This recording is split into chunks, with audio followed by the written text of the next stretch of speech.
All right, Kiss Army, welcome to the KissFAQ Podcast. Thank you for giving us your time today and letting us into your head. I hope we don't do any damage.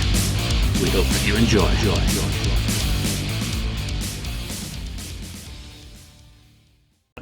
Welcome to episode 357 of the KissFAQ Podcast. I'm your host, Julian Gill. Today it's just Ken and me, the voice of reason, 69th Blizzard. Everyone else is AWOL. Mark's busy. Mark's very busy. Lonnie's busy. Where's Andrew? Andrew. Yeah, where's Andrew? Yeah. Oh, well, he wasn't supposed to be here. So, we're just going to go through some topics on the board. A couple of, bits and pieces before we get into those topics is, first of all, thank you to everyone who joined us on the live stream last week. That was fun. Yeah, it's pretty much no different from how we do a show. Right now we're recording and we're not broadcasting live, but one thing that we don't get from doing it this way is input from viewers, and that's always nice. It was real fun to get to interact with people while we were chatting, and it also took us off in some different directions than we kind of normally would. Yeah. So we didn't get any trolls. That was awesome as well. So surprisingly, next time maybe there'll always be someone, and maybe someone wants to come in with a tough question, and maybe we will address it, maybe we won't. That's the nice thing. So thank you all again. We will do it, well, because it was fun. Who knows? Again in the future, no doubt. Other news, I kicked off a new series on the YouTube channel, and now it's got a dedicated Spotify and iTunes. I'm still trying to fight with Amazon podcast I'm calling it the KissFAQ Song Story Series. Say that quickly 3 times. Yeah. I worked all night, so I'm a bit tired. I can barely speak anyway. What is it? Well, I started working on a revamped version of the Kiss demo stories, if anyone remembers that book, which was, I think, the second one I did. I just like to have the stories of every single song, everything that the band members had said about that, and try and work it into a narrative. So in reworking it, I figured, why not do some of these as individual kind of spoken word podcasts with a little bit of production. So there's parts of the demos of songs, there's some interview clips now that we've got the audio versions of Gene and Paul's books, and other things, all wrapped into kind of a short multimedia experience. Now, the first episode is Beth, so it's 25 minutes long, and that is not kind of a good measure of how long I envisage these being. Most of the first series is kind of written at this point, just pending, finding the right sort of audio. But the first one is up. I love feedback on it. I want it to be short bites where you can just listen to the history and, maybe you've heard the quotes being spoken by the people. Maybe you haven't. Maybe you knew it all. Maybe you didn't. And it's just something fun to do. So whether or not I ever get to the point where I put out an updated version of the demo stories, I probably will, because of the Gene Simmons vault, adding a lot of information into the mix. And obviously a lot of demos have surfaced, since that original book came out. So do check it out if you so wish. I mentioned Mark.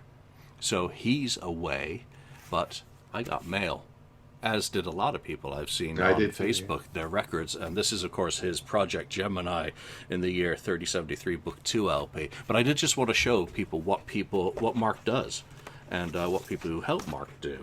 And it comes with a download card, so if people have received it and didn't realize it, there's a little URL on there where you can download bonus material for the album. And I think it's 3 songs. So he includes a really cool booklet. Did a great job. He's got his own YouTube channel where he's shown all this, but I'm really impressed with this. And since we're going to talk about some Kiss vinyl today, it's nice just to do a little comparison. He's got a poster in there, and then of course there's the colored vinyl, and I think he's still got some copies of this available, and if not, you can certainly go on his Bandcamp and check out the music. So he doesn't half-ass it with his liners. It's a real cool package. It reminds me of like 1950s or 60s color like refrigerator, something like that. Yeah, like You know what I mean? Aquateel, like an old Frigidaire, Yeah. from back in the day. So, Mark, well done with that. And I saw someone's arrived broken, which is real Oh yeah, killer. That's a bummer to see. But with all the vinyl that I've had arrive damaged, I'm not shocked these days. And it's simply why I generally don't buy any vinyl. So I just wanted to show that off since Mark's not here. Yeah, if there's still, like I said, there's probably still some vinyl available. You can check with Mark or his Project Gemini site. I just like to say the vinyl sounds really, really good. It has just a great sound, and I think it's probably the best pressing sound wise of his Project Gemini albums. It's really, really good, and it's good music too. Yeah, very good music. I'm very impressed by his growth on this as an artist. I haven't listened to the vinyl because I'm just pure digital. I buy the vinyl because I like it, and I also have a test pressing because those are cool. Oh, all right. Well, let's get, now that I'm done pimping my stuff and reminding everyone about Mark's music, which he didn't ask me to do so. Mark's surprise. Let's get into some topics from the board this week. Actually, have you bought any Kiss stuff this week? Have you had anything arrive? Nothing. I don't think anything's arrived. I don't think I bought anything. It's really nothing new on the horizon other than what I've already pre-ordered. The off the soundboard thing. So yeah, nothing new. Well, that's a great segue because that's the first topic. What's your reaction for the Heavens on Fire single kind of dropped, or the track? It's up on Spotify. I don't know if it's on YouTube because I just don't I haven't had time to check where else it is. But what did you think of that song? I listened to it on iTunes. They sample like a minute or whatever it is. It sounds really good. Just like the first one, I Was Made for Loving You, sounded real good. This one sounds really, really good. A great version of Heavens on Fire. Version, you could say version. It's the same old version, but it's just a really great sounding recording. So I'm happy to hear that, and so I'm happy that I think we're going to get a really, really good sounding 3 albums or 2 CDs, whatever format you're getting. It's going to be really, really sounding good and a cool thing. And I haven't compared it to whatever was already out there as the bootlegs. I have you compared or noticed any difference? What, this one to what circulated? Yeah. It's circulated. But this is this is 10 on a 10 scale. What did you compare? I haven't heard what was already circulated before hearing. This. I mean, for most people, they're going to be impressed by it because it really does sound bombastic, and it's exactly kind of the power that you'd expect to hear from that lineup. I think the vast majority of people are going to be happy, especially those people who say that they checked out, after 2000. Maybe they'll give 2001, a chance. They'll go a little bit. Yeah, just go that one extra step, move a little bit and check it out. But it is powerful, and it's a little bit melancholy for those of us who seen the End of the Road tour, because that song is part of the set today, and going back 20 years and hearing Paul when he was closer to his prime in particular. And like Paul says, as an athlete, your body changes. And we don't need to go over all that, but just to hear that is a little sad. Also, Ace, yes, I thought sounded very, very good on that tour. There's always a sloppiness inherent to his performance, but getting to hear him with a crystal clear recording doing 80 stuff, it's quirky, it's different, it's fun. We went on a little bit about I Was Made for Loving You when it came out, and again, it's the same. It's, for most people, new music coming out that they may have heard crappy webcast versions that circulate, and I think someone posted a picture of a recent or a new vinyl pressing of the same show, so the bootleggers are going after Universal, and Universal's got the real deal. So it's like, that's one where I would say don't touch that bootleg crap, because it just is not going to compare to what you're going to be able to get. Yeah, it's good to hear because this is a short-lived lineup with Eric Singer on drums, and you could tell that his drumming reinvigorated the band a bit at that right at that point. So everything was clicking pretty good for them. Um, you know, other than in comparison to the farewell tour. Yeah, so if it's off the soundboard going to end up being a quirky lineup soundboard collection. So that would mean that Columbus 1997 with Eddie Cannon on drums would be next. Or actually, that wouldn't be next. That would be a possibility. The Sabota or whatever that casino show was down in Southern California where Oh Paul yeah, had his palpitations at the prospect of Family Jewels filming. And Gene, Tommy, and Eric did the show as a trio. That's yeah. actually a pretty good show. And I don't think they're gonna. I doubt they'll release anything that is It's not the quality without not Paul. something or lots of goofs or Well, yeah, it was sloppy. quality or something like that. Yeah. So, but yeah, that'd be interesting. I still would be interested in hearing that or a release of that. Yeah, I wouldn't mind if they have any of them. Some of the casino shows. Obviously, you've done the 90. What was it? 92. You did the clubs. Actually, that would Yeah, a club the Stone. one of those club shows. If you think of how Yeah, powerful a just soundboard of the that would be great. the DATs people recorded. So Oof.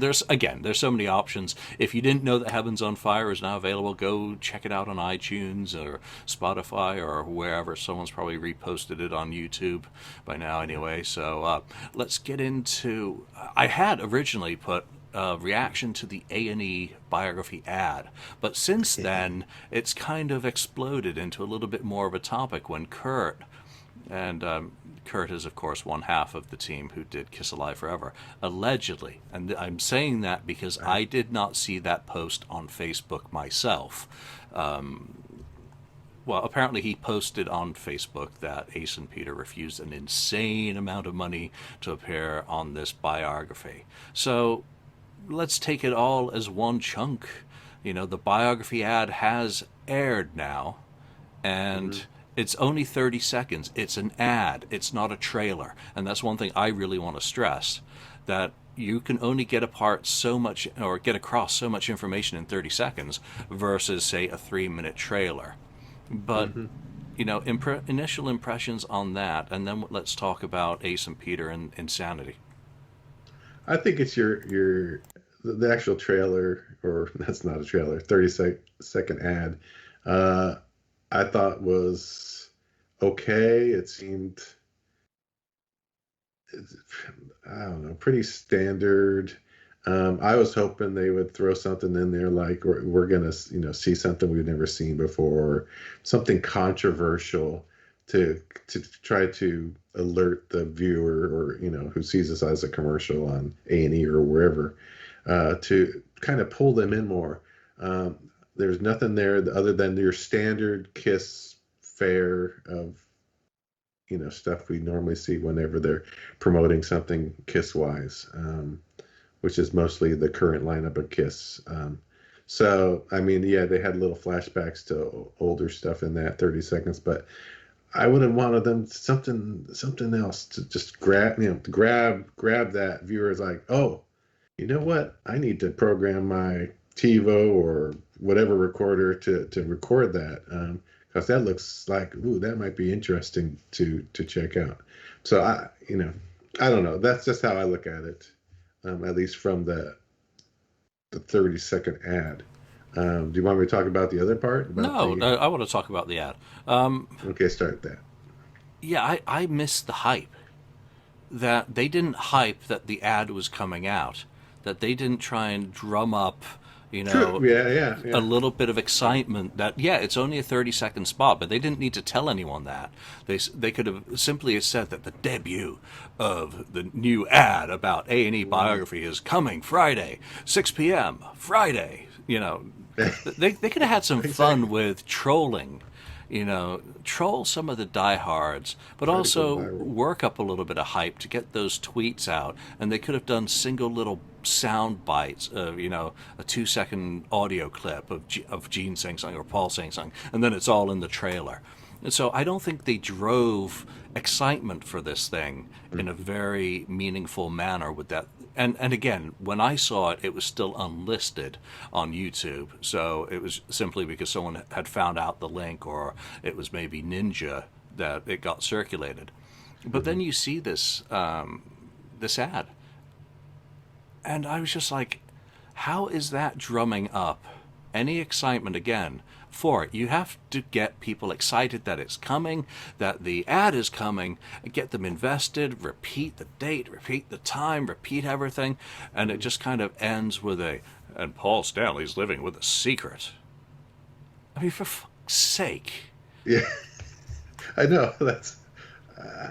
I hope, I totally agree with you too, but I hope that there's another 30-second or a real trailer that comes that they'll air, that will really generate some kind of excitement, or like you said, some hype to it.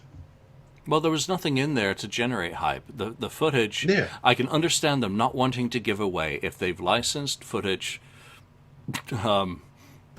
You don't blow it in a 30-second ad. You true. want people and skulls on the screen during viewing time in order to make that investment worthwhile. But you have to give people something to give them a reason to care, because right now the narrative, if we follow it on, say, the FAQ, because that is my message board, and also I've seen the same comments going on Twitter and Facebook. The narrative is this is just going to be another Gene and Paul show singing the party line of the narrative that they as victors have written. There's nothing immediately that assuages that kind of perception from some of the more jaded fans, that we're just going to be getting yet another shit-slinging fest towards Peter and Ace, or what they have decided is their history, even when there is factual and deliverable evidence to the contrary. I mean, what do you think of that? Yeah, I totally agree with you. I mean, I think that it's the ad comes off as a concert promo. Like they're gonna on tour, and it's just promoting Kiss. Come see Kiss in the next. It's that way. It's the same thing as come see Kiss on this A&E biography kind of thing. There's no, there's just no hook to it, meat or something that stands out that the casual fan might sit up in their seats, take notice. It's just kind of like, oh yeah, it's a commercial. I'm eating my popcorn. I'm waiting for this commercial to go by. I want to continue watching my whatever WCW documentary or whatever on it. So yeah. I don't know. I just hope there's something else that they can put out or do to show what's really going to happen in this thing. I'm hoping, and maybe nothing. Maybe it's just going to be your standard. We're not going to get. We don't know. So yeah, it remains to be seen. I hope it's better than what at least the ad is showing us. Yeah, I haven't seen it, so I have no clue. I have no opinion on it yet. I have hopes and aspirations that it is something, or follows something, or isn't something else, and that's perfectly fine. I've made no judgments about A&E biography until I watch it, and I've watched it probably a few times in order to digest it. I'll be taking notes on it. I'm definitely going to do it if it's on at a decent time, because I can't remember what time it's on off the top of my head. Yeah. Maybe do a live stream on it, but I do want to, give it a fair chance, because I'm excited that, number one, A&E was willing to step up and do what is essentially a 2-night, 4-hour special on Kiss. Therefore, I don't see how it could possibly be the same as we've already had, just taking into account the amount of, time that it's taking to take that story. there's one review that's kind of circulating, but I don't really want to talk about any reviews at this point because I don't think the final cut will be done by this point. So it wouldn't be fair to if someone has had access to a screener and written their thoughts until A&E does finalize it. I don't want to kind of go on hearsay, especially when I haven't seen it myself and have no idea if anything that's being written is accurate. So I'm open to it. I just wish again, going back to the ad, 30 seconds. It's a very short period of time to grab people's attention, and it's just a little bit too modern for me. Ending on the Paul has a secret kind of thing, when in the background, the background music should have been like unreleased Kiss audio. Even if it's like "Do You Want to Touch Me Now," the instrumental track, which a lot of people have heard, just playing in the background, so some people will go, "Ooh, what?" Just Exactly. something. Yeah. Which reminds me, when we were in Nashville for the first Rockin' Pod, I plugged my iPhone into the PA system and played some demos. And I played some of the Crazy Nights ones, which weren't out or circulating at that time. And someone came running across the room. What was that? What was that you just played? So that's what I'm taking That's as a reaction to hearing something. Subconsciously poking a Kiss fan with a stick is an awesome thing to do because we get excited about the most inane minutia possible. Yeah, something new and different you want to put as part in that 30 seconds, something new and different that's going to grab, just like when they were new as a new band. They were new and different. That's that hype that they had when they first started off.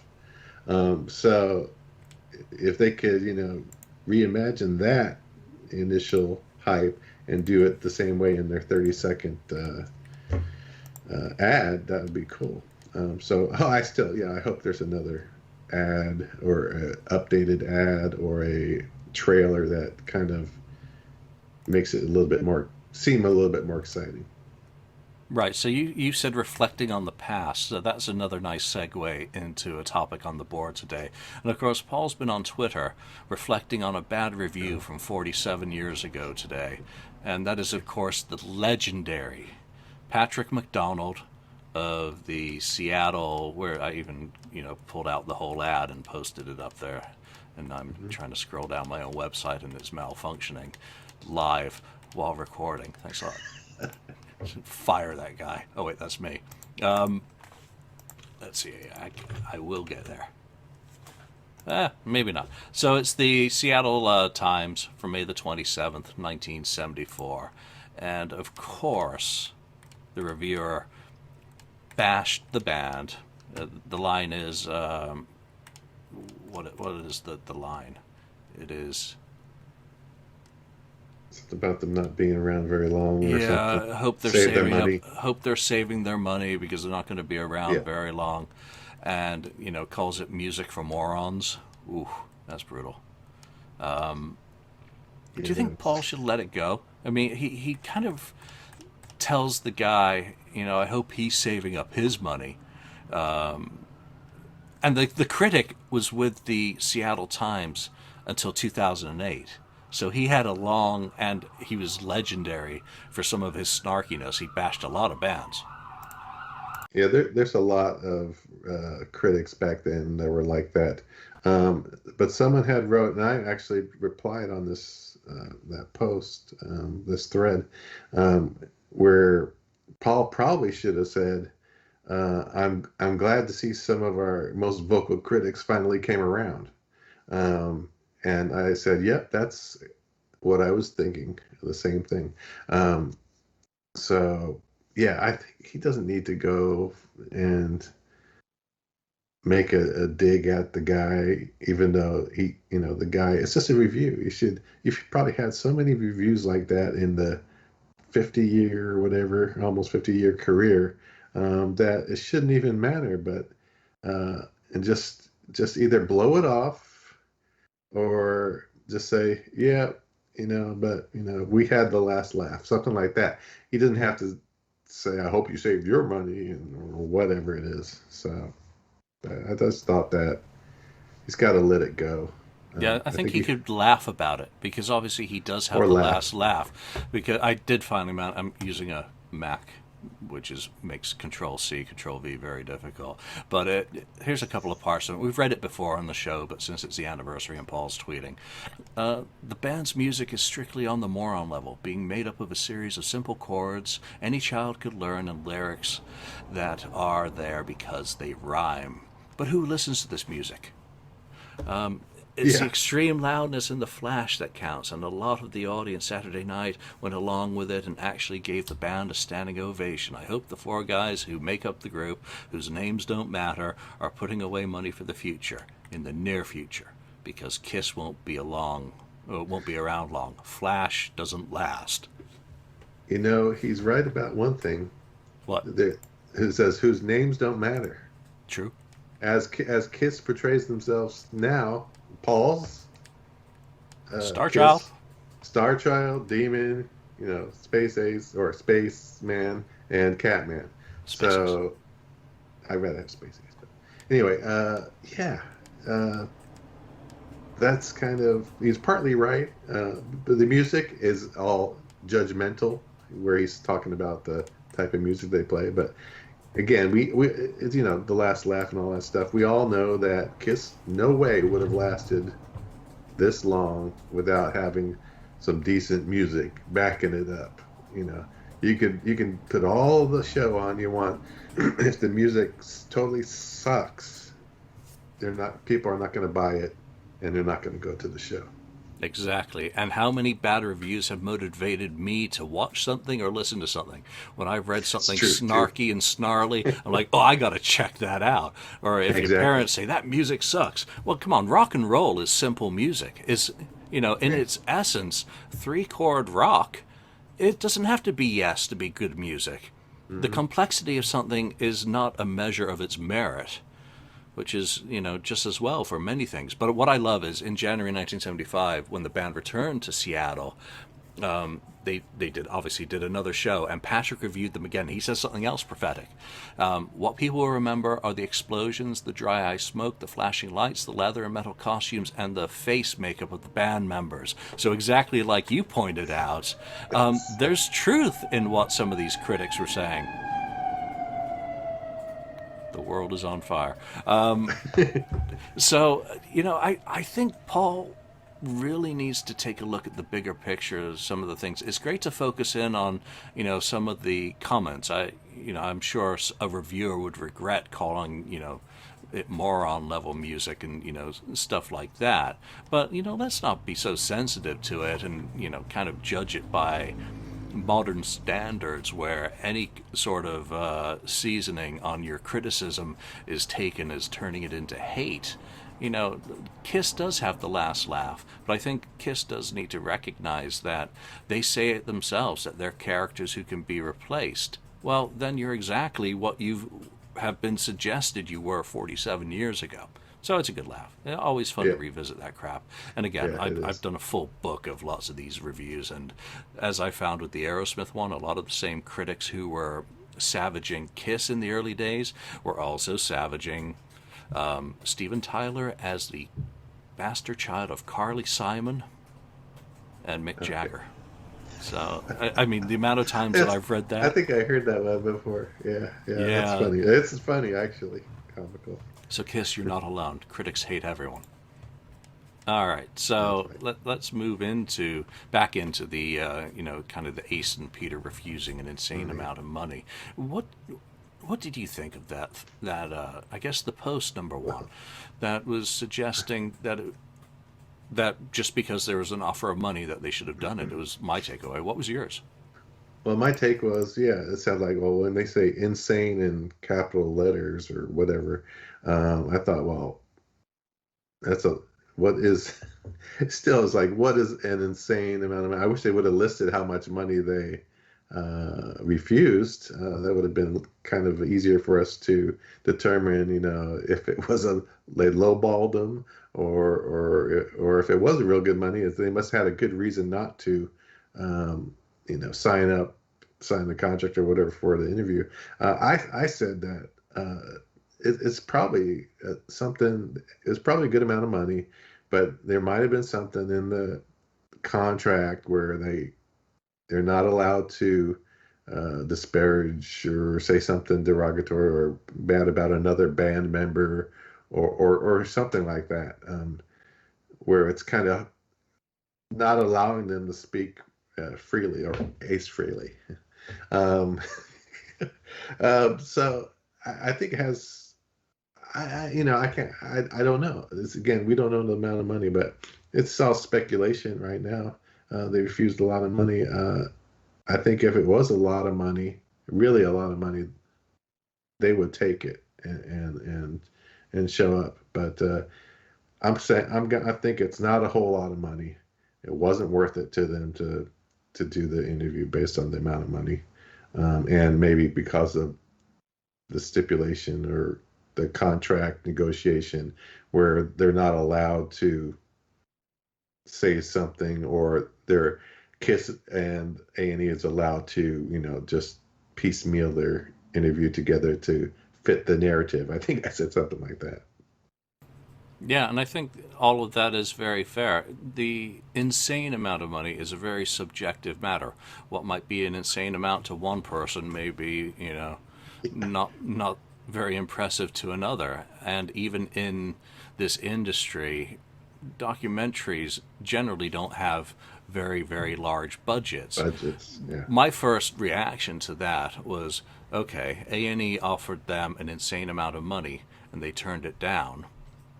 Well, it obviously wasn't an insane amount of money if they still turned it down. Mm-hmm. If someone is going to turn, what someone thinks is a good offer, obviously, because the offer was made and someone's coming out and saying that it was, you have to think about why someone would turn it down. There must have been other reasons involved. And again, we have no idea about the contracts. We have no idea about the offers. It's not as simple as just sitting down and doing an interview and that interview then being spliced into nice, neat sections and fit in. Where does it fit in terms of the context of the narrative of the documentary? Every documentary has a narrative. Everything has a plot line that is being followed. Someone who pitched the idea to Gene and Paul for an A&E biography would have had some linear plan of where this story starts, where it is going, and how it is getting there. So how do these interviews fit in? Were they provided with any questions in advance, or we are only going to be asking you this, or was it open to negotiation? Where does it break down? Does it only break down because of money? Or is money simply used as the excuse not to do it because all of the other parts don't come into play? And you'll notice that on peterchris.net and ACE's site, there's no mention. Yeah, So they're not why are you getting some? And Kurt, I have no idea what his official role in this is. I don't doubt that when it comes to footage, Kurt is involved in some way. That simply is how it is. But I don't know whether speaking unofficially is such a good idea. That's why I get very upset on the board when people start, kind of talking about things which they may have heard bits and pieces, or a lot, because it's just better not to be that source. So I don't know if Kurt has done himself a disservice with that, but I think it's unfair to Ace and Peter. I would love them to be in the documentary. I'm completely. I would love them just to put it all aside and say, I'm just going to do this for the fans. I'm going to record what I'm recording while you record it. If you misrepresent it or butcher it, I will post it. It's more complex than that. That's just me, living in a little bit of a fantasy land. Yeah, here's what I would have loved, and it's like no way it probably ever happen, is if you could have gotten the four of them in the same room and interview them all together as they're speaking with each other in front of each other, and let them answer the questions, certain questions, and you could then maybe see the reaction of the other guys and stuff like that. I think it'd be more honest if they did something like that. Of course, I don't know how they could do it. They'd have to pay them all the same amount of money and so on. But man, I would love for that to happen or would have happened. The other thing is that I'm thinking about now is that the canned documentary that never came out. Man, I'd really love to see what happened on that one. Uh, I don't know if we'll ever see if it'll ever see the light of day, officially or bootleg wise or whatever, because I think for them to turn that one down, there must have been something that they didn't like. At least probably Gina, obviously Gene and Paul, about that one. So yeah, I would have loved to have four of them in the room, have them all interviewed. They can answer the questions, and you could maybe see the reaction of the other one, because everyone has their own truth, I guess, or remember certain things a certain way, like in their books, right?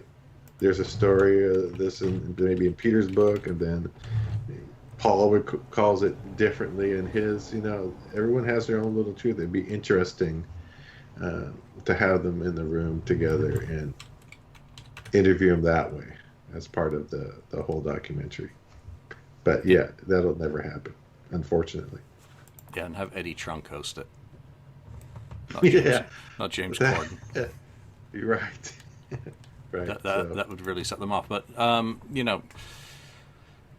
it's problematic. I mean, some of the things that are being kind of used to promote it is, as well as guest Dave Grohl.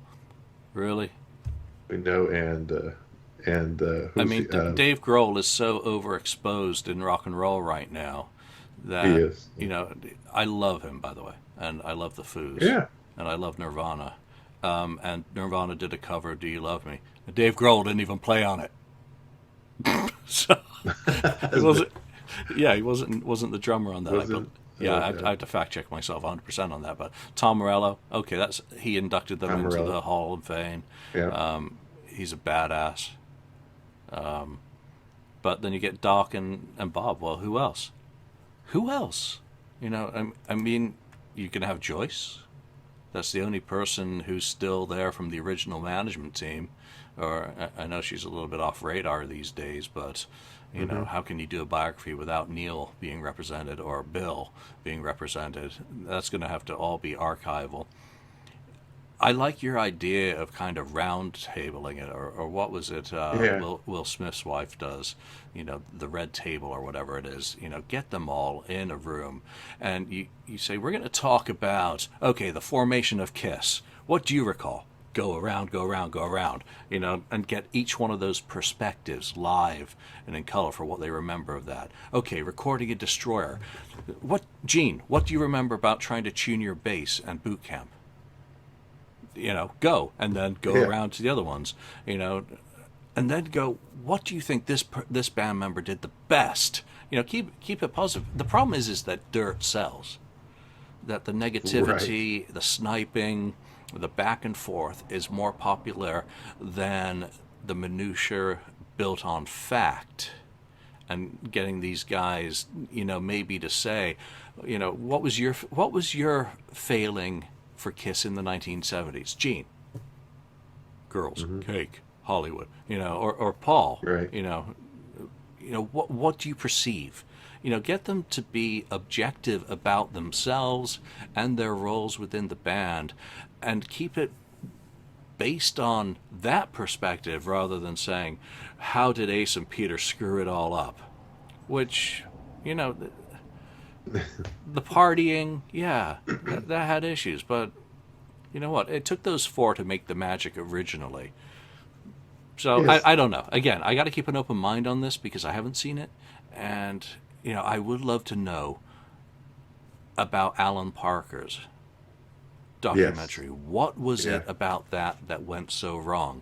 Did it have too many other people contributing their memories, say the Stephen Coronels, who's now banished, obviously, from conversation? Well, you get Marty Cohen.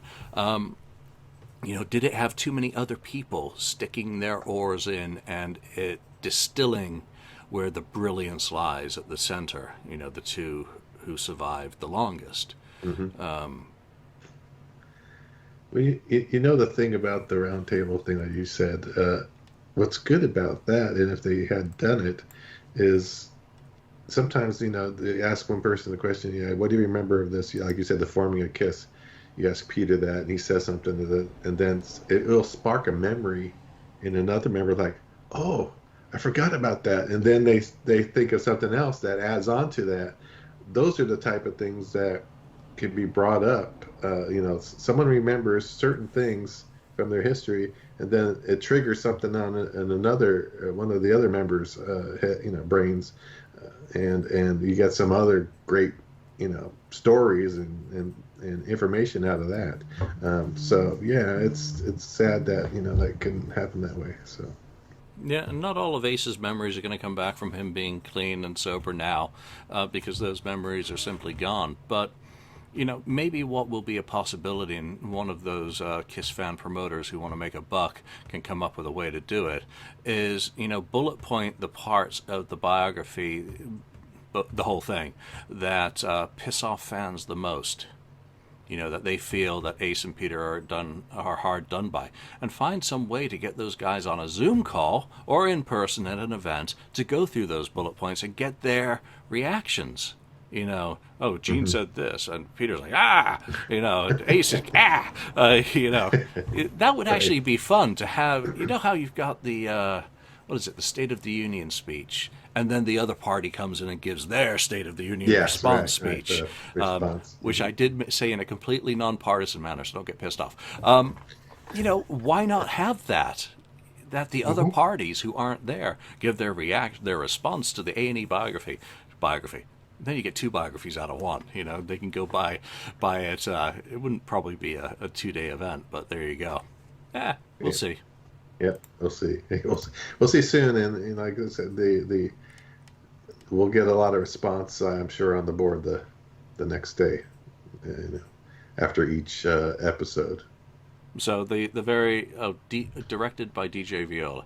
All right, so this airs a 2-night special airing Sunday, June the 27th, Monday, June the 28th, from 9 to 11 Eastern and Pacific time. So no word yet on international streaming. There's often rights issues that need to be negotiated between channels and all that. And when we do know where you'll be able to watch it, if you'll be able to watch it may be on a pay streaming service. It may be picked up by a partner, say in Australia.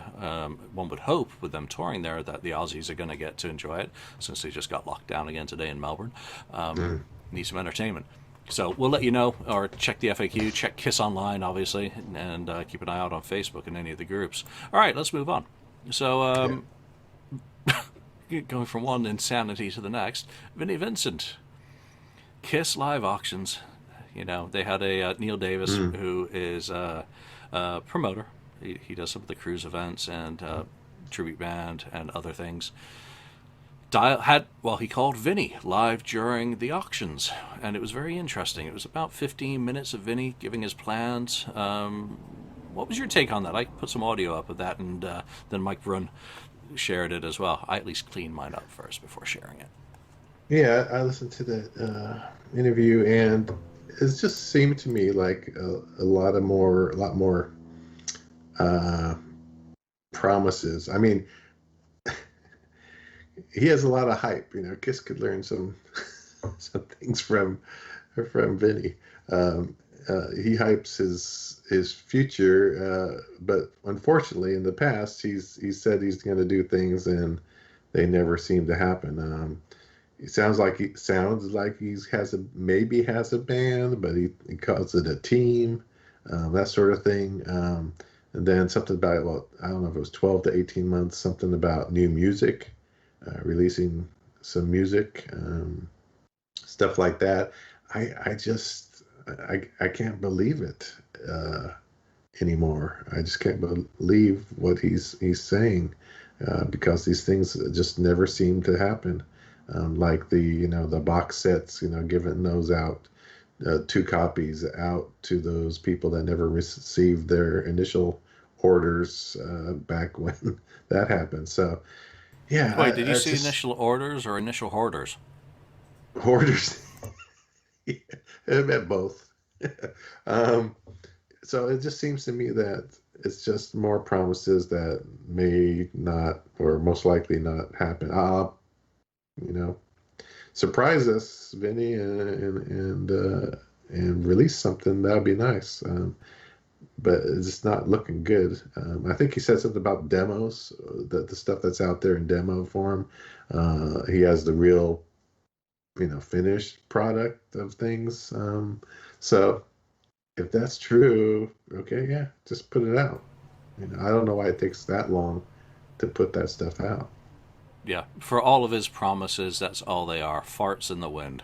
Because so far, very few of his promises have amounted to much from what his aspirations back in Atlanta in 2018. He had all these plans. He has, let's be completely fair, he has delivered. He got up on stage at the cruise, and yeah, he wasn't shredding, but he was up on stage playing. He has delivered to all the event, or the majority of the events that he has booked at Nashville, because obviously I do still have a poster for the one that got canceled, and there was another Nashville one that got canceled. Yeah, there's been a few cancellations, but he has delivered at, most of his events where people have paid for those meet and greet opportunities, a nice salad, and some demos being played. So he certainly has delivered some things. He has delivered nothing musically. Not even Euphoria reissued on vinyl, which just, I'm gobsmacked that something, it's up on iTunes, and you can't get it out on vinyl? You can't get one of these people, and there's now 3, it seems, pressing up vinyl for bands to even do that. It just really shocks me. Ace Frehley reference. So I took very little of what he said in the interview as being meaningful in any manner. I was happy to hear him. I was happy to hear him sounding enthusiastic in his interaction with Neil, because, again, I went back and listened to my phone call with Vinny, and it certainly wasn't exciting as that. So it was good. I was a little concerned. He sounded like he was hacking away at times, and so I was kind of hoping that he's okay and healthy.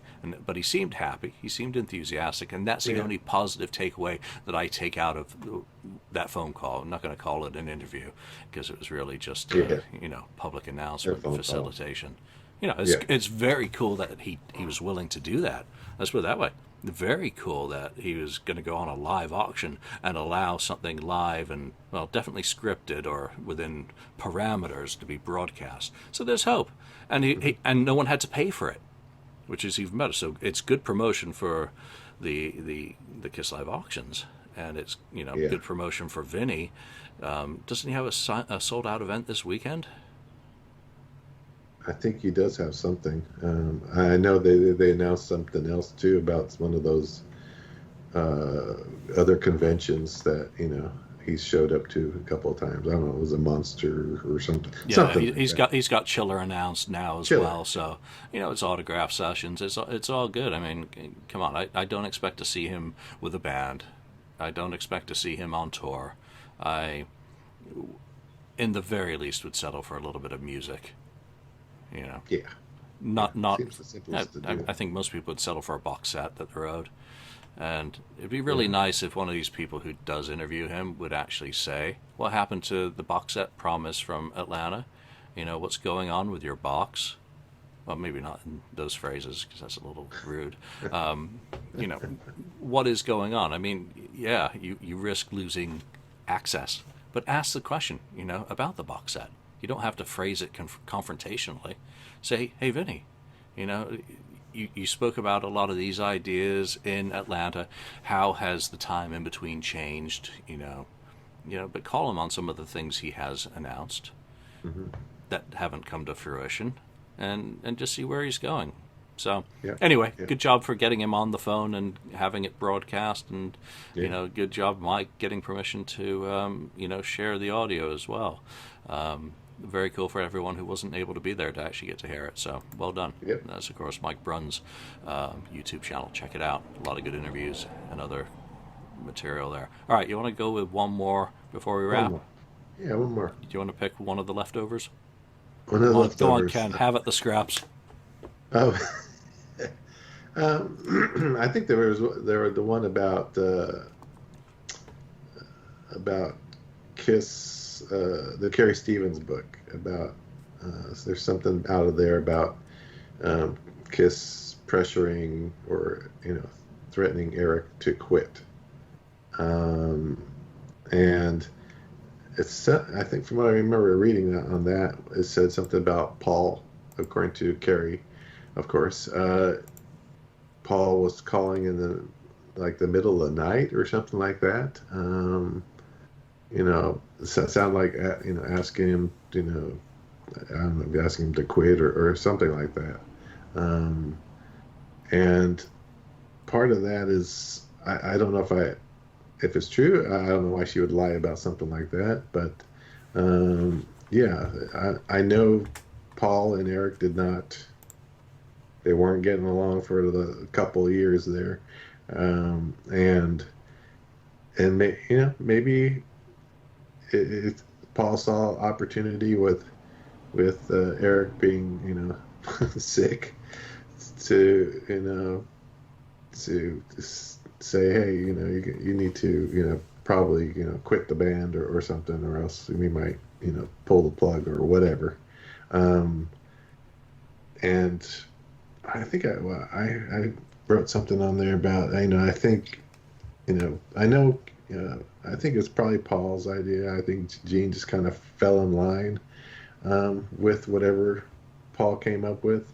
I know though they did decide to give Eric money to for his medical expenses and stuff like that he was having had incurred, I guess, obviously. So yeah, I don't know. I just thought it was kind of.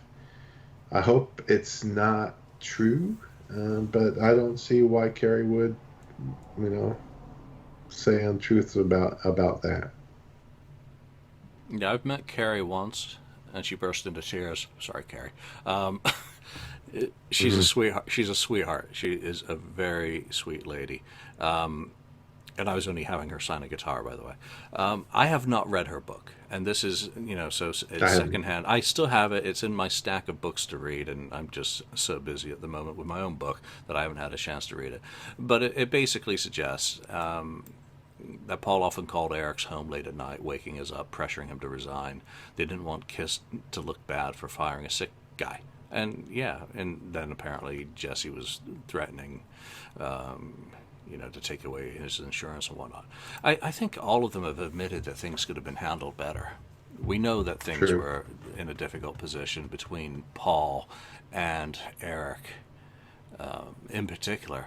But I think also when we look at our own lives, we all do things in life that we later on regret not handling in a different manner. And Hmm. I think I remember Paul saying that no one thought Eric was going to die.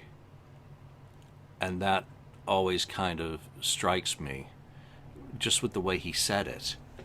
I just can't imagine a human being so cold and calculating to be saying that and thinking the other. He's going to die. We got to get rid of him. That to Hmm. me, I just can't imagine. Just because the way I am, I can't project, or maybe I am. I don't doubt that they wish they'd handled it differently. I don't doubt that both parties made mistakes because we've heard how Eric's family wouldn't talk to, them, just cut them out completely, which they did what they had to do. Maybe that'll be covered in the documentary on Eric Carr that's being made at the moment. Oh It, it, yeah. it would be nice to have someone sit down and really just go over everything kind of almost in a judicial manner, laying out the evidence and what they perceive as the facts or having the facts on the whole thing. But I don't think it matters. I think trying to go back 30 years, he's gone. And he Yeah. died too early, and it was heartbreaking, and it must have been even more so for Carrie and his family, and also Gene and Paul and Bruce. Hmm. It must have been absolutely horrible for all of them. I just think it continuing to come up is almost tabloidish in one way. And yes, she was there, so she knew the phone was ringing.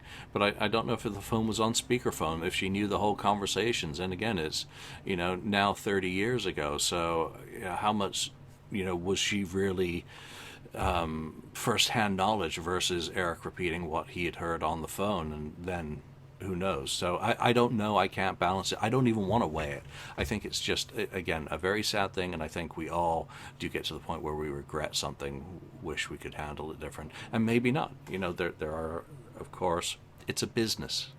It is about dollars. It is about these insurance premiums. We're not making that much money, Yeah, I just have a problem with the thing about not the thing about, well, we don't want to look bad for firing Eric. You need to just quit or resign out of the band. That kind of bothers me. It's like it's I just don't care for that kind of thing. And as far as the documentary, maybe they'll shed light in the Eric's documentary that they're making, but I don't think they're going to touch this with a 10-foot pole in the Kiss documentary. They've got to. How can they not cover the death of their drummer? They'll cover he died, but they're not going to go in heavy detail about it. I almost think they're going to pretty gloss over it real quickly. If there's only Bruce talking about him dying and no Loretta, that would just then again, it is the band perspective. So, why would you bring in, the family member? Because especially when they're working on their own documentary. True. Bruce has spoken about it, and it, maybe it is a job for Bruce to be the only one speaking about it because he's the most diplomatic and loved and trusted in many ways. Yeah, I agree. I just that sort of thing, again, it just bothers me. It's like, I can't look bad. The band can't look bad, so you're going to have to quit. It's like, that's just like, to me, that's selfish. That's very selfish. If that's true, selfish by either Kiss or Paul or whatever. It's like, you know what? You're not going to be perfect. You can put that image out that you're perfect, but no one's perfect. Nobody's perfect. So, anyway, whether we may not know the real truth of all this, all what went down, but it would I'd like to see a little bit more, or know, I guess, more details to try to get a clearer picture on it. Especially, maybe that will happen in the Eric documentary, hopefully. We'll see. All right, let's leave that there. I just hope when that broadcast finishes, I sit back and say, yeah, it was pretty good. I enjoy parts of that. That's all we can hope for. If not, I'll be shouting at my TV screen, demanding a refund. Oh wait, it's for free. I hope I'm not shouting at the TV and like, wait a minute, that's not right, or something like that. So if you're shouting at your TV, or if you're happy, SpongeBob, just remember it was free, and you could turn off the dial if you don't like it. So it was free. Just like this show. This show's over. We're going to turn off the dial. We're going to cancel ourselves today. All right. So free? Yeah, this is free. Okay. Yeah, all it costs you is bandwidth and time. All right, that's it from Ken and myself. Hopefully we'll get the crew back together soon. And for now, take care, and we'll see you soon. Bye now. It's been a long time since we've rock and rolled, but that all changes this August as Rockin' Pod returns to Nashville. This annual convention brings together rock artists, fans, and podcasters for an unforgettable rock experience. Special guests this year include Billy Sheehan, Ron Keel, Don Jameson of That Metal Show, and current and former members of Winger, LA Guns, Accept, and more. Stage panels, signing sessions, and photo ops will be available, plus lots of vinyl and memorabilia vendors. Music podcasters from all over North America will be appearing on site for live interviews, speaking sessions, networking, and more. Got a music podcast? Register and join us. Rockin' Pod Weekend kicks off with a pre-party featuring former Tesla guitarist Tommy Skio and his new band Resist and Bite, making their debut performance, as well as a rare hair set featuring surprise guests performing all-time classics. Rockin' Pod Weekend takes place August 6th through the 8th in Nashville, Tennessee. Tickets, VIP passes, podcast registration, and discounted hotel rooms are available now at rocknpod.com. Rockin' Pod is brought to you by DBG Productions, Bradley Entertainment, and Inceptia.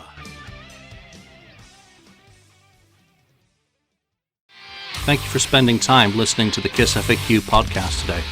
All sales are final, there are no refunds. If you'd like, look us up on Facebook or come over to the KissFAQ message board and discuss the topic we've broadcast today. Don't forget to rate us on iTunes, Spreaker, or wherever you've listened to the show.